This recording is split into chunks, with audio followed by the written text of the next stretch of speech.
Good evening and welcome to Scotland at 7 here on Broadcasting Scotland. My name's Kenny McBride and I'm joined this evening by two excellent guests. Firstly, a guest I've not seen this year yet, so Happy New Year, to Rural Leader Daye Tucker. Daye, how are you doing? I'm doing very well. Happy New Year to you too. And on my left, as always, we have from the SNP Socialist Group, Chris McCusker. Chris, how are you doing? I'm not bad, Kenny. Good evening.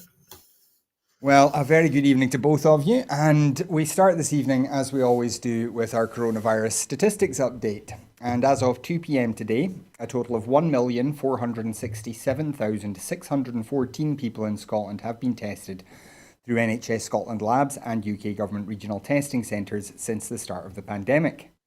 Of these, 1,312,242 were confirmed negative, 155,372 were positive.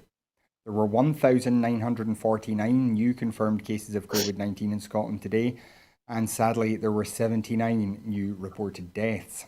This will, of course, be an underestimate of the total number of cases, as not everyone with the virus will show symptoms, and not everyone will necessarily get themselves tested. As always, we do urge you, if you are showing symptoms of a new, dry, persistent cough, a fever, or a change in your sense of taste or smell, please do book a test as soon as you can. Of the people who have tested positive, there were 1,794 people in hospital last night, 134 of whom were in intensive care. The number of patients in Scotland who have died from complications caused by the coronavirus infection now stands at 5,023. This number only includes those who have died in hospital having received a positive test for the virus. The latest UK daily figures published today show that 84,767 patients who tested positive for COVID-19 have sadly died from their illness, an increase of 1,564 since yesterday. This number refers to deaths in all settings, not just those in hospitals.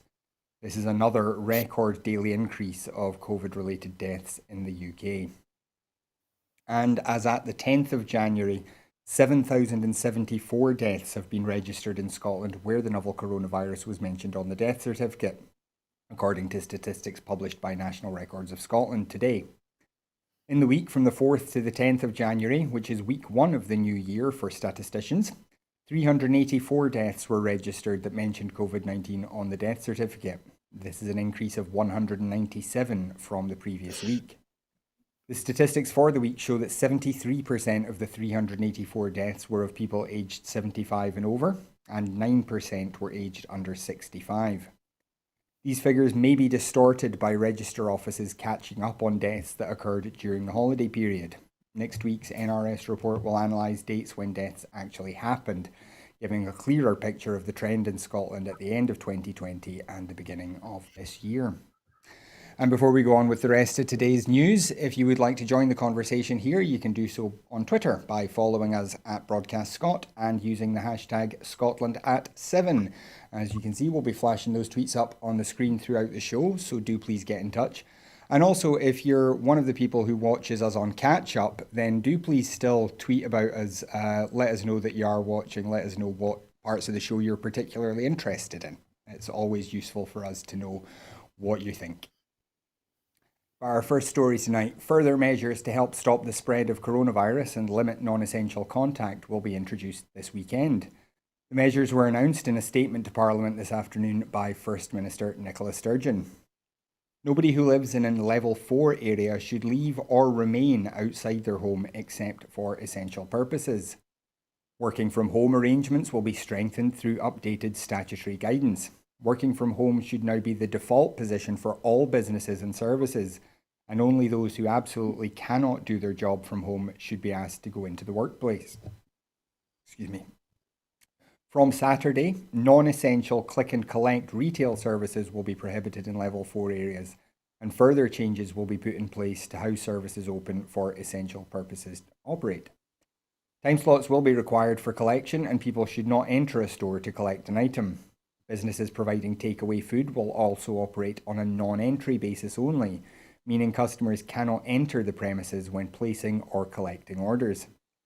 Restrictions banning the consumption of alcohol in public places will also be introduced. So, Chris, come to you first on this. What do you make of these new restrictions? Do you think this is a proportionate response to the rise in cases that we've seen recently? Uh, I'm, when I say I'm slightly ambivalent about it, Kenny, it's because I honestly do think that they need to go a tad further. It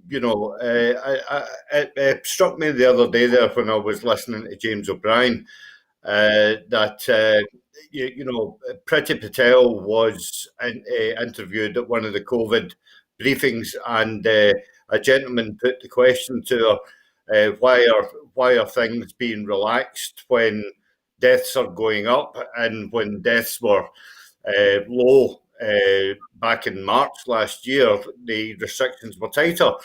So I would I would have hoped for some proportionality in this round, and kind of like a hard, short, sharp shock Mm, treatment of just 2 weeks, end of, and let's see where we go from there. mm, The restrictions on takeaways and click and collect, is that just not going to create queues outside? And then it's down to people socially distancing outside. And in Scotland's inclement weather, it's hardly the time to be doing that. mm. So, yeah, I think she's trying to please everybody all at the one time. And maybe I don't think that, to my mind anyway, I think she could have went a wee bit harder on it. Well, let me put that to Daye. Daye, what do you make of this? Do you think there is maybe a difficult, I mean, obviously it's a difficult balancing act for political leaders. What do you think this is something like the right kind of measures? No, I echo what Chris is saying, and I don't think that they have gone far enough. Even our own First Minister, I don't think she's gone far enough. Um, but it has been incredibly difficult for her because it doesn't matter what she does, she gets pilloried for it.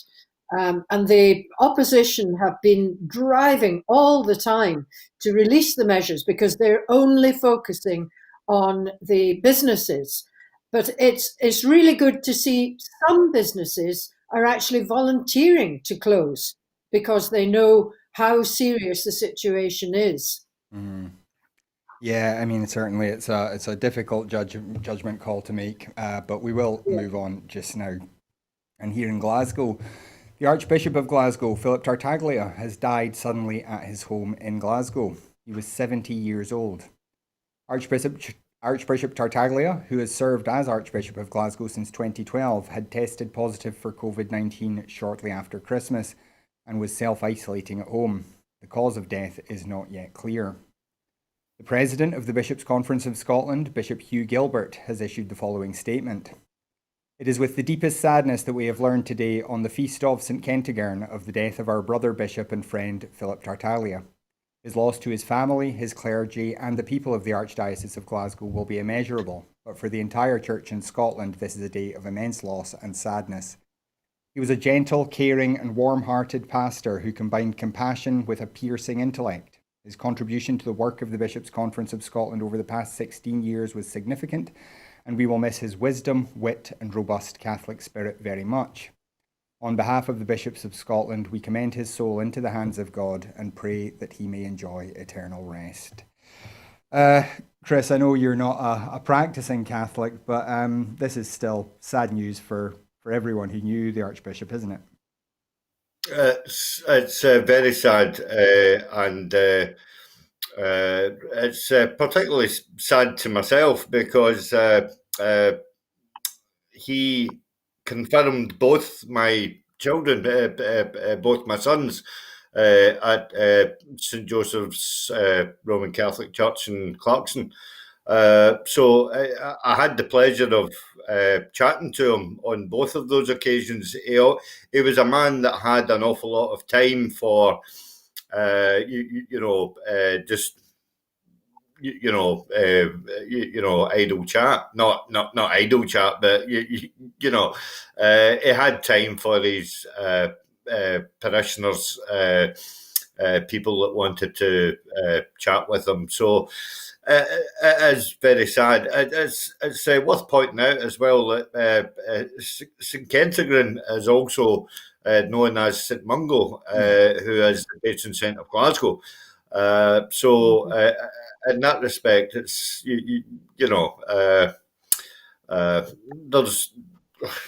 there's not an awful lot that I could really say. Being outside the church for quite a number of years, but he was a warm man. He was a nice man, and I think he was pivotal in sort of like trying to modernise the Catholic Church within Scotland, and the number of priests that I know that obviously worked with him closely all had obviously nice things to say about him. So yeah, it's a sad time.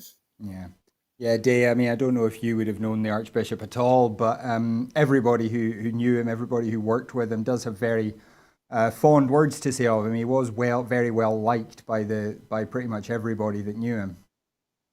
Yes, absolutely. I mean, any death is sad, but the death of somebody is pivotal to so many lives. Is felt probably on a multiplicity of ways and huge numbers of people.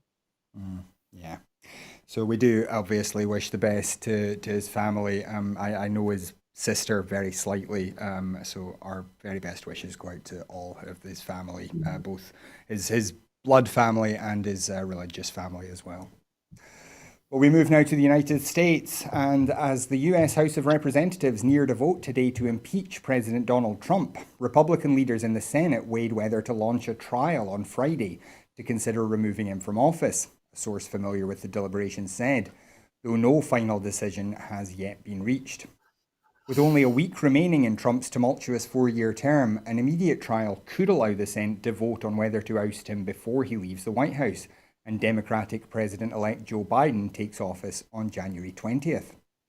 The internal Senate discussions took place as the Democratic-controlled House moved towards impeaching the president for his role in last week's siege of the US Capitol, when Trump supporters breached the building's security, sent lawmakers fleeing, and left 5 dead in their wake, including 1 police officer. Just after noon in Washington, a majority of the House approved a procedural measure clearing the way for a vote, expected later today, on a single article of impeachment formally charging Trump with inciting insurrection in a speech shortly before the riot. The President of the United States instigated an attempted coup in this country, Democratic Representative Jim McGovern said on the House floor. If this is not an impeachable offence, I don't know what the hell is. So, Daye, there have been calls by some Republicans to give up on this idea of impeaching Trump, given that it is near the end of his term and that it might just raise more division in the country. But there have been Republicans, including Senator Mitch McConnell, the former majority leader, who have said that this is something that should be pursued because that kind of behaviour can't be tolerated at all. I wonder what your thoughts on that are. Well, I'm a farmer, and if I have something on my farm that is dangerous and posing a danger, then I need to do something about it. Now, I know Trump is a human being, but he is a huge danger, not just to his own country, but to the whole of the world. I gather that he has been prevented from keeping his finger or putting his finger on the nuclear button. But just the same, there are other things that he can do while he's still in power. And worse, even once he's no longer the president, he still will have some sort of reach and be niggling away and instigating all sorts of things in the US during the next president's time in office. And the last thing that the world needs just now is a country with the position that the US holds in the world who's going rogue. And that is, I think, what would happen. And I do think that he needs to be A, held to account, and B, held captive. Yeah, Chris, there is obviously this question of him potentially running again. This is something we've discussed on the show before. Obviously, if he were removed from office, he wouldn't be able to run again. He wouldn't have his lifelong Secret Service protection. He wouldn't have his daily CIA briefings available to him, which could be very useful to somebody in a business context. Do you think this is something that has to be pursued now? Almost definitely, Kenny. Yeah, we have discussed this at great length throughout the last couple of months. And the thing that got me actually is that the Bundesbank in Germany have recalled, I think it's a three. Deutsche Bank, I think there. Yeah. Oh, the Deutsche Bank, Yeah. was it? That they have recalled something in the region of 300 billion loan. I think 300 million. Yeah. 300 million loan. And they have said that they will not do business again with them. They are hoping for criminal procedures so that they'll be able to recoup that money. But again, I was just looking, and as recently as 8 minutes ago, there was a statement out by Donald Trump calling for calm and no violence. Which I find absolutely reprehensible. Because he was front and centre of last Wednesday's events. Yeah. But interestingly, moreover than that, there are no less than 6 Republican members who wish to pursue this, which, as you will know, may be enough just to tip the balance scales, in the favour of the Democrats. So that things can get put into motion. Yeah. You've got the standby stance of Nancy Pelosi, which could be invoked after he's left office. But I think it's all down to, does Mike Pence actually have the backbone in order to go through with it? Because obviously, him being his Mike Pence, of course. man, Mike Pence, of course, has said that he wasn't willing to use the 25th Amendment to remove Trump from power, which is one of the reasons that impeachment is moving forward. But just quickly, Chris, I wonder what you think about the idea of perhaps impeaching and removing from office some of the other people who were involved in this, people like Senator Josh Hawley, Ted Cruz, people who were also kind of encouraging people to oppose democracy, essentially. Do you feel like those kind of people need to be removed from office as well? Am I allowed to be controversial, Kenny? You're always allowed to be controversial here, Chris. Well, that's great, because there's a good old American saying that shit rolls downhill. There are people there that have basically turned the cogs. When Trump has made the call, Trump was very clever in keeping his hands very clean, and basically delegating to his willing minions, and in that they have to be held accountable for their actions, because at any one given time they could have turned around and said, no, this is not the way to do it. And he has used his minions in order to circumvent certain procedures throughout the 4 years in his term of office. There's been numerous times where he's circumvented the Senate in order to get things done. Recently, I think it was yesterday or maybe even the day before, he actually went up to the part of the wall that he had already built in some bizarre PR stunt. I don't know why on earth that he could ever think that there's any mileage left in that. That's like Boris Johnson going to the site of the Garden Bridge that wasn't built. There's absolutely no sense to it whatsoever. Yeah.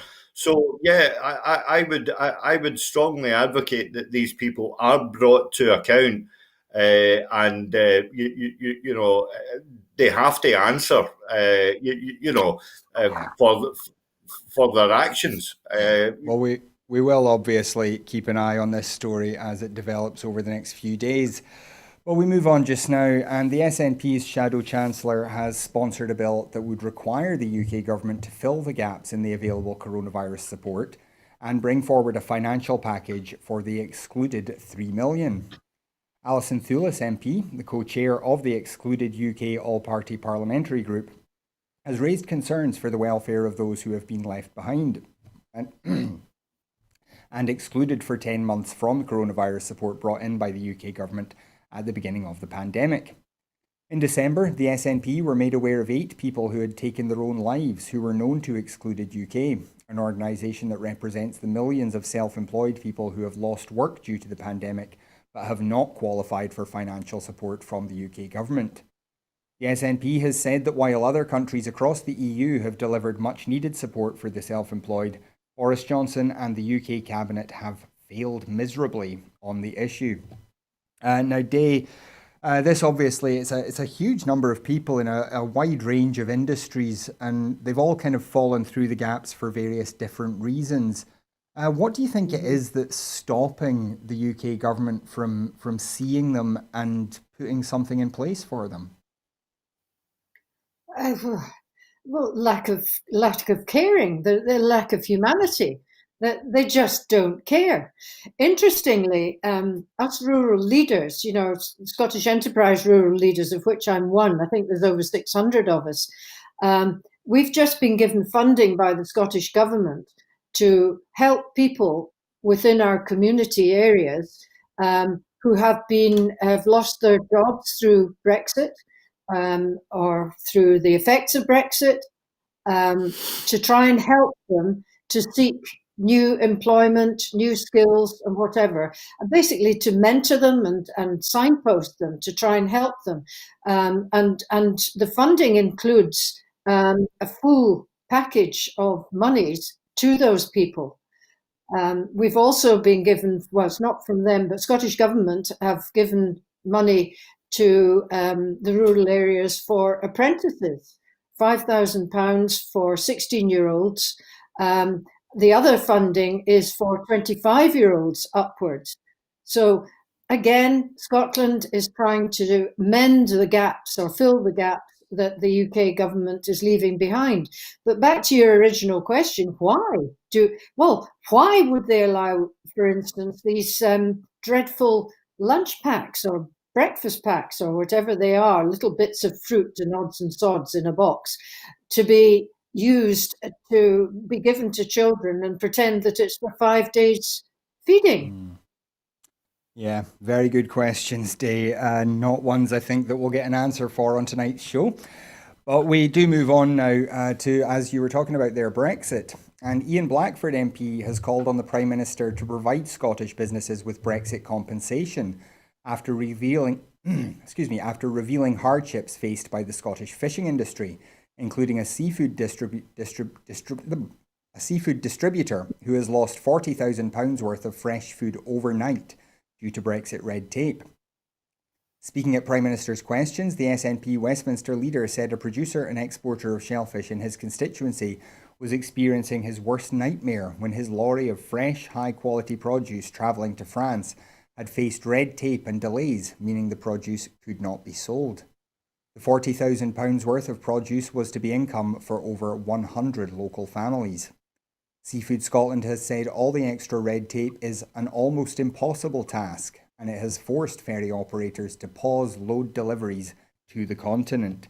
Now, Daye, I'll come back to you on this one because I don't know if you're selling any produce right now, but I'm sure you have friends in the agricultural sector. who are facing a lot of the same problems that the seafood sector are seeing just now. What's your feeling about how the government is coping with the impact of Brexit? Well, to make the first point is we're actually in a very privileged situation where we're not as well. I, as a sheep farmer, and my fellow sheep farmers are actually not suffering in that respect, and the prices for lamb have gone through the roof.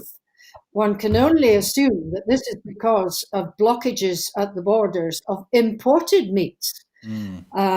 As for the seafood side, it's just, we knew it was coming. We warned them.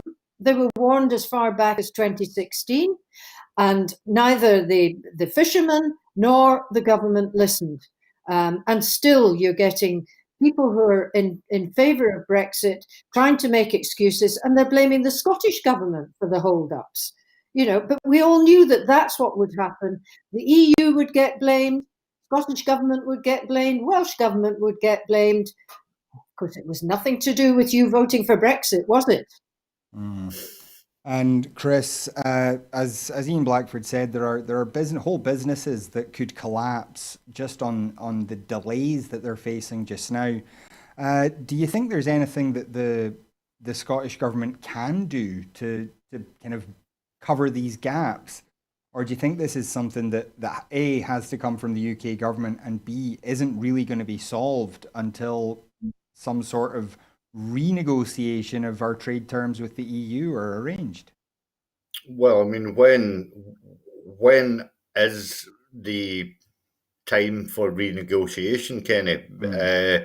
That hasn't even been mooted as far as I'm aware, and I'm hearing anecdotal evidence of some skippers actually offloading their catch in Denmark in order to, avoid any Brexit red tape, and that was reported earlier on this afternoon. That Scottish fishermen there is no point in them bringing their catch back into British shores, because trying to get it back out to the EU again has proven to be an absolute logistical nightmare.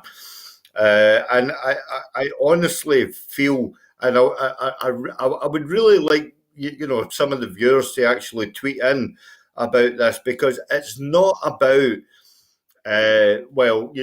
we've got no sympathy for them because we pointed all this out in 2016. It is the fact that we have to bring these fishermen with us now, and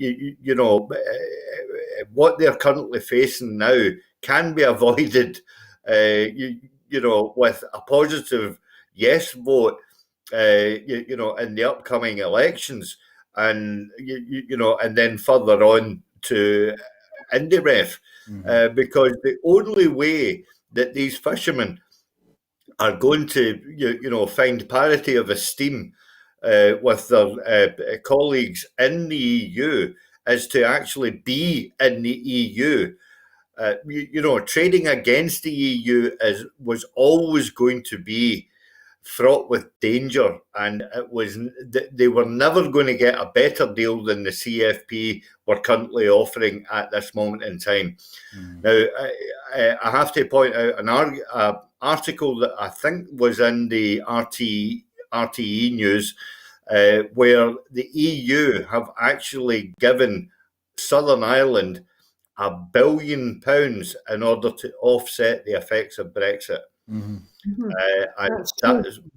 some of that money is actually being used, with regards to the fishing economy. 600 million of that. 600 million of that has gone to the fishing communities. Deirdre Brock today was calling for that to be matched for Scotland. Yeah, so it's actually done in with proportionality, and what Ian Blackford was calling for was, will Boris Johnson match that? And honestly, but the two answers that Boris Johnson gave Ian Blackford were absolutely woeful. And I made a point to my friend up in Skye, Carol Horton, who is a DJ on Sky Radio, is the fact that that video of Ian Blackford's questions and answers from the Prime Minister should go viral, because it just highlights exactly that Boris Johnson has got absolutely no argument in this whole debacle whatsoever. Where Ian Blackford, patently pointed out to him that the hardship that one fisherman is actually suffering. And if that is replicated throughout the whole of the Scottish fishing industry, which I think it is, then Scotland is losing £1 million a day because of the poor settlement that Boris Johnson has capitulated, in order to accept for the severance of Europe. Now, Chris, we do have to move on now. I appreciate there's an awful lot to talk about here, but we do have some other stories to get onto, and one that I know you will want to talk about. So we do come on now to our next story. An SNP MP has challenged the Prime Minister to urgently back legislation banning the exploitative practice of firms seeking to fire and then rehire staff on significantly reduced contract terms. The MP has led the charge at Westminster to make fire and rehire tactics illegal through 2 bills submitted to Parliament. It has received the backing of cross-party MPs and unions. However, the UK government has so far refused to back the bills. This week, British gas workers were on a 5-day strike after Centrica, which owns the firm, told workers to sign up for wage cuts or face the sack. The strike included over 1,000 Scottish gas workers. Commenting, SNP MP Gavin Newland said, "This week, thousands of British gas workers finished striking in protest at the threat of being fired and rehired on reduced terms in the middle of a global pandemic and recession." The exploitative tactics were prompted by British Airways earlier during the pandemic, and at a time when many people were losing their jobs and households were being pushed into economic hardship. The Prime Minister at that time said he was looking at what he could do. However, his government has still refused to act. I've brought forward a bill with cross-party support, which would make the practice illegal. If the Prime Minister is genuine about protecting workers, then he must step up and commit to backing the bill to ban fire and rehire tactics without any further delay. Now, Chris, as a committed socialist and a member of the SNP's trade union group as well, I know you support this bill. Do you expect Boris Johnson to sign up to it? No. Okay, well, that's fairly simple. Would you like to comment any further on it, Chris? Yeah, I'll comment further on it, but I will make the caveat that I'm not speaking for the SNP trade union group. But suffice to say that Centrica are doing exactly as you say. They are following the model that British Airways took back in February last year, where they were basically making people redundant and then taking them back on a reduced contract and very much reduced terms and conditions. Now, my fellow comrades have been on strike action for the last 5 days. According to the Morning Star, that is soon to be halted, and they have no choice but other than to go back to work.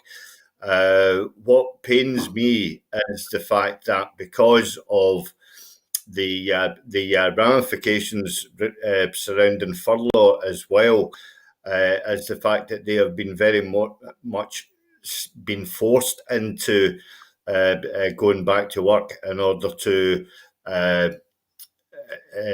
have access to any further furlough that moving forward. We should not be surprised that this is not supported by the government. The government, as you quite rightly know, have been championing trickle down economics for the best part of even a way back to the days of Thatcher. Where they have watered down the trade union bill to a shadow of its former self, and there is, very little that trade unions can actually do in these circumstances, and this is off the back of the emergence of the gig economy. Now, the gig economy has basically came around because of the fact that there is no union representation within the gig economy, and basically employers have been able to hold employees at ransom. And not only that, where they've not been able to hold them at ransom, they've been able to hold them to, for want of a better word, self-employment status. And when you're self-employed, you have, very little rights with regards to trade union law as it is. And again, I revert back to how Margaret Thatcher changed an awful lot of the trade union law, within her tenure. And this is where Britain is heading now. And even when if we go back to the original story of the First Minister's announcement today about the takeaways and stuff like that, you will see a rise in people who are actually taking jobs, which, the likes of Just Eat and Deliveroo, who obviously operate these 0-hour contracts, which give no benefits to their employees whatsoever. So, this is the way that the Tory government are operating. And sadly, to be honest with you, even if a Labour government did get in, you would find that it would be at least 10 years to take in order to erode the actual gig economy, such as its magnitude. From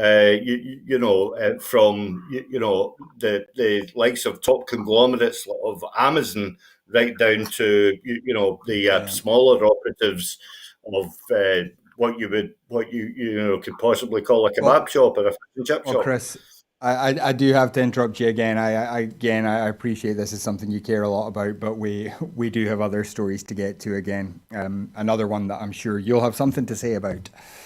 We move on, and hundreds of asylum seekers are reportedly on hunger strike at a former army barracks in Kent, being used as temporary housing, amid allegations that conditions at the site are worsening.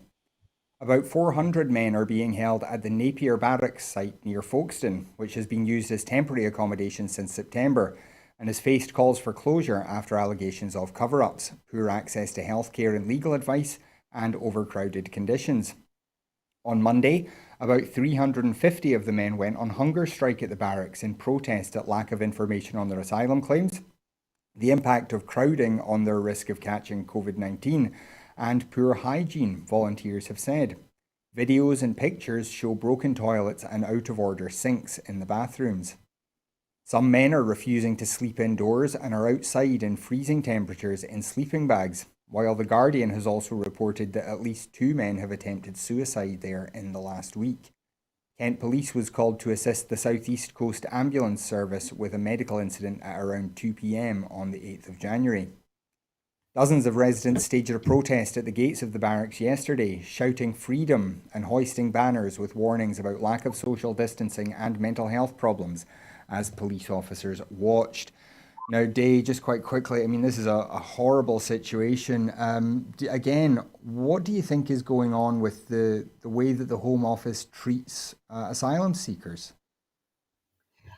The same thing that has been going on for over a decade when Theresa May was in charge of it. And still the world, or at least the UK, just sits and watches and allows it to happen. there is a lack of humanity at the heart of this Tory government that we have put up with for far too long. You know, everybody recoiled in horror when we saw the way children and people were treated down at the Mexican border by Donald Trump. This is no different. And it's happening here on our shores in our name by the UK government. Yeah. Chris, just very, very quickly, we are very short on time, but I know you have a lot of involvement in asylum charities and whatnot. What are your feelings about this? Well, in order to keep it brief, Kenny, I would ask viewers to go to my Twitter feed, Nicola's #1 comrade. I've shared a tweet there from my friends Care for Cali and asking for people to show their solidarity and their support for refugees. Look, I highlighted this last year when the refugees were moved into the disused army camp, and I actually say disused because that is exactly what it was. It was an army camp that was left abandoned, and the refugees were put into that camp without any remedial work being done whatsoever. So the broken sinks and the broken toilets are there. They are not manufactured pictures in any such way, shape or form. Yeah. And we had people like Nigel Farage saying, well, you know, at least they've got a roof over their head and whatnot, what have you. Well, I'm very, very sorry, but, you know, if that was your family, Mr. Farage, then I think that you would at least be asking for a bit of heating, a bit of light, and, you know, a roof that actually didn't leak. Yeah. So, you know, that's me trying to be as brief as I possibly can. I just urge people to go onto my feed, check out the tweet that I've put out. I've tagged an awful lot of politicians into it, an awful lot of celebrities as well. My friend Hardeep Singh has, retweeted that as well on his feed. And, you know, let's get this highlighted because, the situation is not going to change for these people who are just looking for what I wanted to say earlier on is bereft of the UK government, which is compassion. Yeah, absolutely. Well, we move on now, and back in Scotland, a new package of £45 million will help local authorities to provide support to schools and families as they deal with the challenges of remote learning during lockdown, Education Secretary John Swinney confirmed today. Councils may use the funding, sufficient to fund 2,000 additional teachers, for purposes including the recruitment of additional staff, additional digital devices, or to provide additional family support. This is on top of £160 million already committed for education recovery since the start of the pandemic, bringing the total additional support provided to more than £200 million.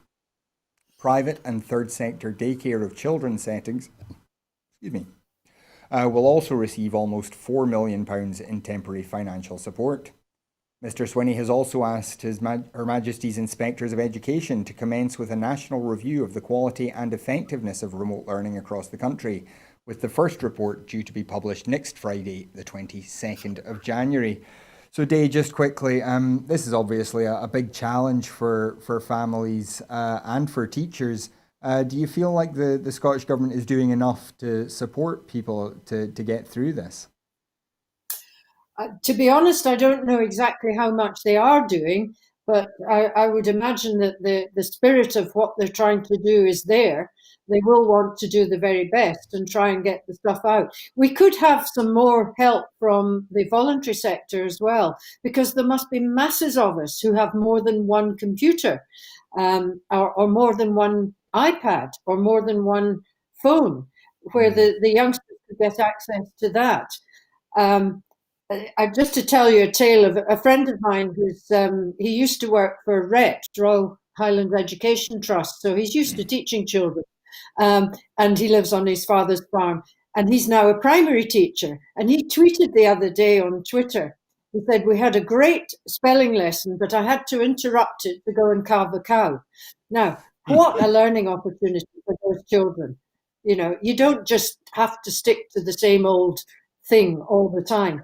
And my young helper on the farm, Lawrence Martin, we bought a gimbal the other day, which you put your iPhone on and you carry it about the farm, and you give a talk or a lecture. And he talks to children in primary schools, and they can ask him questions through the teacher. And then he can call them by name and say, well, let's say, well, Jennifer, you asked about these hens and these eggs, and look, here she is sitting on her nest, and she's just about to lay an egg. Listen to her. I mean, it's so exciting if you've got that technology to hand. So I think an investment in more of that sort of equipment in the schools would be very, very well spent. Yeah, that does sound like a great idea. But we move on now to our next story, and a leading expert has said that an independent Scotland would be top of the list to join the European Union, exposing a favoured anti-independence myth as hollow. Barbara Lippert said there would be broad openness to an independent Scotland becoming part of the EU, with Brexit being a game changer for why many people in Scotland want independence. She told members of the European movement that an independent Scotland would have a far better reputation than other nations seeking to join the EU and would be top of the list to join the bloc alongside Iceland. She went on to say that an independent Scotland would look like a bright spot in terms of entry criteria. So, Chris, from being back of the queue, as we were told we would be in 2014, we're now getting told we're going to be top of the list. Do you think this will change a lot of minds, Pete, do you think? Well, what people undoubtedly know, the viewers that are watching this, obviously, they obviously know that right up until the 31st of December, we qualified in all aspects of the EU acquis. So it's not, 2 weeks in, we have dropped any of those standards. And the First Minister has been at pains. In fact, Mike Russell actually pointed this out last week when he was a guest of Eastwood SNP, is the fact that we're not willingly going to drop our European standards anytime soon. So I would suggest that factually, Scotland should have always been in the pole position anyway, because we have got far much more in common with the EU than what we have with the British establishment.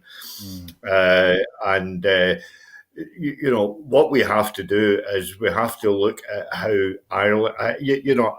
I've mentioned Ireland twice tonight, but we have to look at a smaller nation who are benefiting vastly from being a member of the EU. And we can only just look at that nation and think, my God, Scotland could do so much better than what we're currently suffering under at this moment in time, just by extending a hand of friendship and solidarity. It is not the fact, as Boris Johnson says, they want to jump out of one union and into another. Although it is the EU, the EU, the clue's in the name, European Union, but all the states within it are independent. You don't get Germany telling France what to do. You don't get Italy telling Spain what to do. Everybody comes round and agrees a stance. And if there is someone who does not agree, they go away and they discuss it again. That is what, a modern democracy is. So, it comes of no surprise that we are gaining huge amounts of support within Europe at this moment in time. And I believe that Nicola is actually due to make a speech, I think next week, sometime in Ireland, to many heads of state of the European Union. And I can just sort of see this gathering, momentum as we go forward. Yeah, well, I'm sure we will look at that speech when it's made, but we move on to our final story of the evening tonight, and commenting on the publication of the final report of the Citizens' Assembly of Scotland, Cabinet Secretary for the Constitution, Michael Russell, said, "This comprehensive final report from the Citizens' Assembly provides an insightful and wide-ranging contribution to the debate about what kind of Scotland we want to build in the future, and how we go about building it. As we look to rebuild following the coronavirus pandemic, I would like to thank members of the Assembly for their enthusiasm and commitment throughout these difficult times. Ministers look forward to meeting with Assembly members in due course to hear more about their recommendations and the experience of being part of this unique process, which was established to involve the public in our democracy and enable the widest possible range of voices to be heard on key issues." And for anybody who hasn't seen this, you can just Google Citizens Assembly Scotland. The report is well worth having a look at. It makes it all sorts of recommendations, Daye, on things like more aggressive tax collection, banning 0 hours contracts, installing a real living wage, but also some really interesting stuff on making government more accountable and more transparent, making information more available to citizens, and involving things like citizens' assemblies in the standard legislative process. Do you think these are all things that the Scottish Government should be taking on and will take on? Yes, I do. It all sounds very positive, very Scandinavian, which I Mm, approve of. It's just a different way of doing things. Yes, I strongly approve of it. And I listened to Mike Russell's speech in the Parliament, which was really, he's such a statesman, Mike Russell. mm. We're very lucky to have him. It'll be a sad loss, but I reckon he'll come out in a different form once he retires from being an MSP. Mm. And Chris, as a great advocate for workers, I know you'll be in favour of things like the 4-day week that they've been talking about. That was one of the strong recommendations. But they've also called for things like the devolution of powers over international relations and immigration, things that would affect the treatment of refugees, for example. Yeah, Uh, yeah. do you think this is a foundation for something that can be done within the union, or do you think this is pointing towards the necessity for independence? I think it's very much the latter, Kenny. I think you're absolutely spot on with that. The UK are not interested in what Scotland does, one iota. And the fact that the government are willing to engage in this radical reform would be, obviously music to any socialist ears. I mean, I made the point a couple of years ago that that not everybody is an out and out raving socialist such as myself. But if you have got fairness and equality and dignity within your body, then there is a bit of socialism within your blood Mm, somewhere. And all these points that have been highlighted, you can identify socialist traits within them. And the again, it was great to hear the First Minister at Question Time today. Where she actually turned around to Jackie Baillie and said, "Well, look, why don't you start arguing for employment law to get devolved to Scotland so that we can, take on these measures that you're calling for?" And mm, she just shook her head and laughed. And it's that inexplicable way that Labour are so wedded to the union that they have to be brought along. Sometimes, we can see it in the past, kicking and screaming, but eventually 9 times out of 10, we normally get them past the post. mm. But it's actually trying to sell that vision of a different Scotland. And as Day said, to do it in a Scandinavian style, must be welcome, because the the idea of a 4-day week and all the well-being that brings to you. It wasn't so far that Priti Patel co-authored a book along with Jacob Rees-Mogg and a couple of other loonies who actually labelled the British working class as being the laziest in the world. And and that's them working a 5-day week. So I mean, if they were to compact that 5 days into 4 days, and everybody starts doing 10-hour shifts and start enjoying 3 days off in a row, you will see productivity going through the roof because people are happy at the work, and they would be also happy at their work if they were actually treated with a bit of dignity, fairness, and respect with regards employment law, which the EU are constantly furthering, that the British government want to retract on, which is going to make people a hell of a lot more depressed. So what's not to like? Yeah, there are a whole lot of very interesting issues worth reading about. We could talk about several of them in a much more depth, but we don't have time for that. We are just out of time now. So thank you very much to Chris McCusker and Daye Tucker for joining us tonight. Always a pleasure to hear from both of you. And I do apologise for having to cut you off a couple of times, but we only have so much time in the show. We want to thank you at home for joining us as well. It's always a pleasure to make these shows for you, and thank you very much for sharing that time with us. We would ask if you're able to support us financially, please do go to broadcastingscotland.scot/register. Sign up there as a supporter, and your regular donations are what help us keep the lights on here at Broadcasting Scotland. We are also, of course, running a crowdfunder just now. We're trying to raise enough money to employ a full-time editor and some full-time journalists to help continue professionalising and improving what we do here at Broadcasting Scotland. If you're able to contribute to that, please go to broadcastingscotland.scot/donate. If you're not able to support us financially, you can still be a big part of building that better broadcaster. You can follow us on Twitter at BroadcastScot, like our Facebook page, subscribe to our YouTube channel, find us on the Amazon Fire Stick, and then share the shows around with your friends and family. Let them know why you support Broadcasting Scotland and why you think we're worth a watch. And finally, if you'd like to get involved here, perhaps not in one of those professional positions we're looking at, but we will also need volunteers, especially when it comes to the election in May. Please do get in touch with us. We have lots of opportunities, whether you have skills or whether you want to pick up some new skills. We can help with all of that. So do please get in touch with us if you would like to become a part of Broadcasting Scotland. But that is absolutely all we have time for tonight. So thank you once again to Daye and to Chris. Gordon will be back tomorrow at 7 with another Scotland at 7.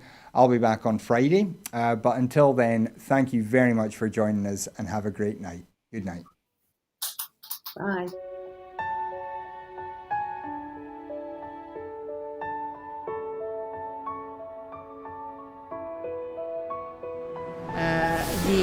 The Catalans, the Basques, the Galicians in the Basque.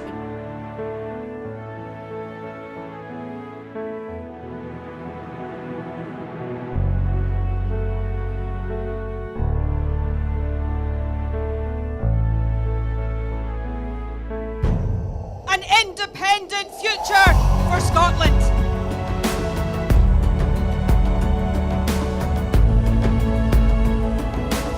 How quickly do you think a referendum can be arranged? Best practice demands that it should be 6 months.